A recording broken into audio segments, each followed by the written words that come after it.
Hello students, in this module let's see about celiac trunk and its branches. First, this is the celiac trunk. The celiac trunk gives rise to three branches. The first branch is common hepatic artery, the second one left gastric artery, and then the splenic artery.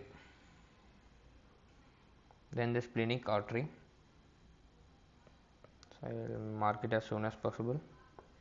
This is common hepatic artery, this is left gastric artery, and then this is splenic artery.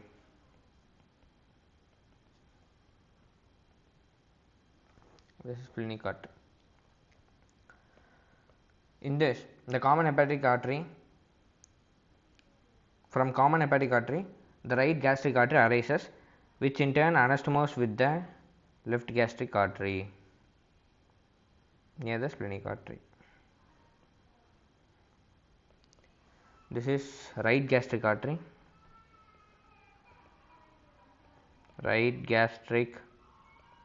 artery, which in turn anastomoses with the left gastric artery. After that, the common hepatic artery also gives another branch, gastroduodenal artery. This is called gastroduodenal artery. Gastroduodenal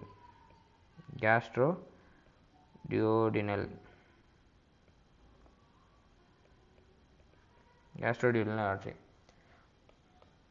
The common hepatic artery, after giving branch to gastroduodenal artery, now this artery is known as proper hepatic artery. After this junction, after branching as gastroduodenal artery, then this artery is known as proper hepatic artery. Proper hepatic artery. The proper hepatic artery in turn divides into two branches. The right hepatic artery and the cystic artery. The proper hepatic artery, this is the proper hepatic artery.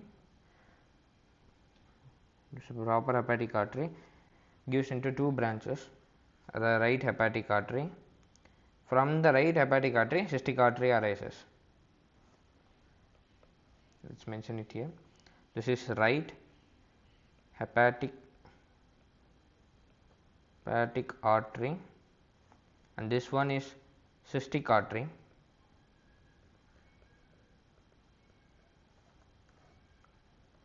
Okay.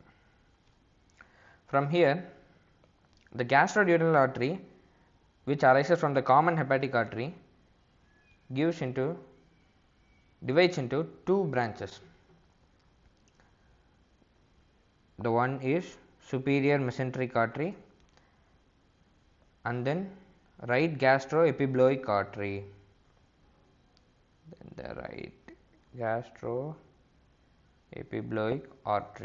This is the right gastroepibloic artery. This one is superior pancreaticoduodenal artery. Now, sorry, not superior mesenteric artery. It's superior pancreaticoduodenal artery. Sorry, students. Sorry for my mistake. This superior pancreaticoduodenal artery. This superior pancreaticoduodenal artery in turn divides into anterior and the posterior part. This is anterior part of the superior pancreaticoduodenal artery, and this is the posterior part of the superior pancreaticoduodenal artery. Okay. Now let's see splenic artery. The splenic artery gives a branch called left gastroepibloic artery. left gastroepibloic artery, which in turn anastomoses with the right gastroepibloic artery. The splenic artery gives rise to left gastroepibloic artery, left gastroepibloic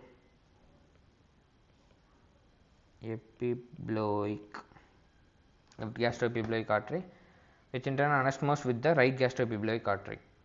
The splenic artery also gives numerous pancreatic branches.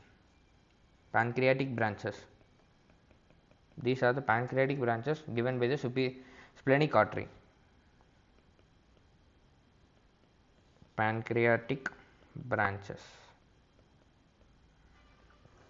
From this left gastroepibloic artery, a branch arises, that is short gastric artery. The short gastric artery arises from the left gastroepibloic artery.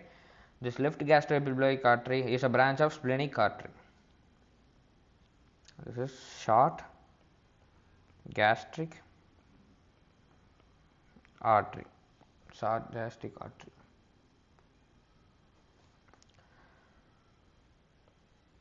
This splenic artery continues. The splenic artery continues to the splenic end. Splenic branch continues and gives an end artery.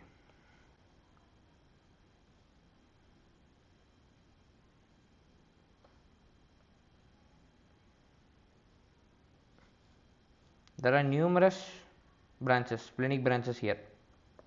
At the end of the splenic artery, there are numerous splenic branches. They are known as splenic artery proper. Splenic artery proper. These branches are known as splenic artery proper.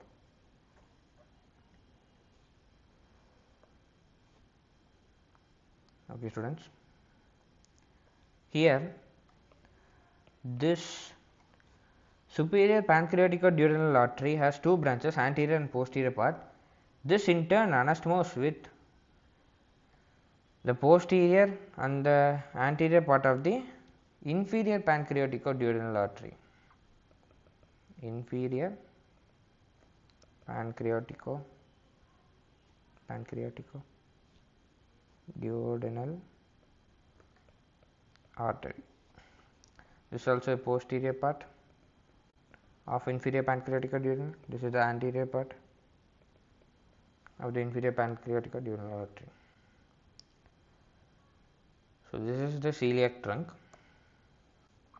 Let me explain it once again. So this is celiac trunk. Celiac trunk has three branches. What are the three branches?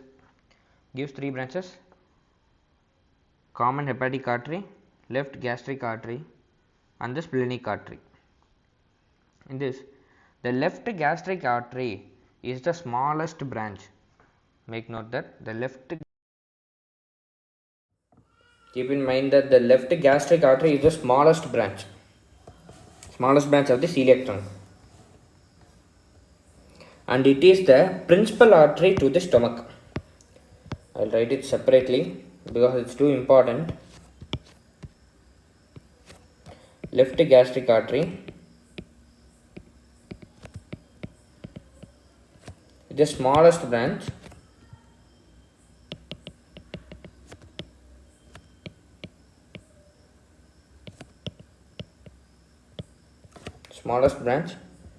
and it is the principal artery to the stomach.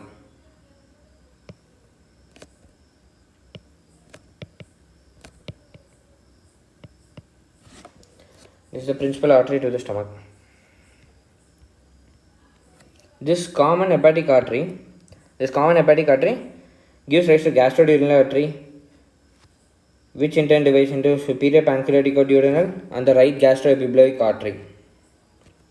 And this right gastroepibloic artery anastomoses with the left gastroepibloic artery at the greater curvature of the stomach. Whereas the right gastric artery from the common hepatic artery anastomoses with the left gastric artery from the celiac trunk in the lesser curvature of the stomach. Next, splenic artery. Splenic artery is a tortuous artery. It is situated in the upper border of the pancreas. Splenic artery is situated in the upper border of the pancreas, and it gives pancreatic branches. Pancreatic branches, and it supplies blood to the pancreas. It gives pancreatic branches. There are numerous pancreatic branches from the splenic artery, and it supplies the entire pancreas except the head of the pancreas, because the head of the pancreas is supplied by the gastric artery. These pancreatic branches, which arises from the splenic artery, supplies to the entire pancreas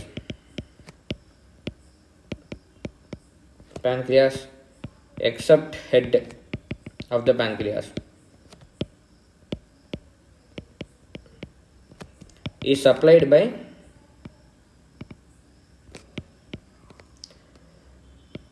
these pancreatic branches.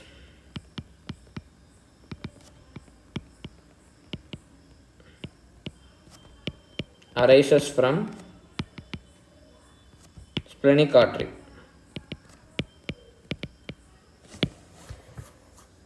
Arises from the splenic artery.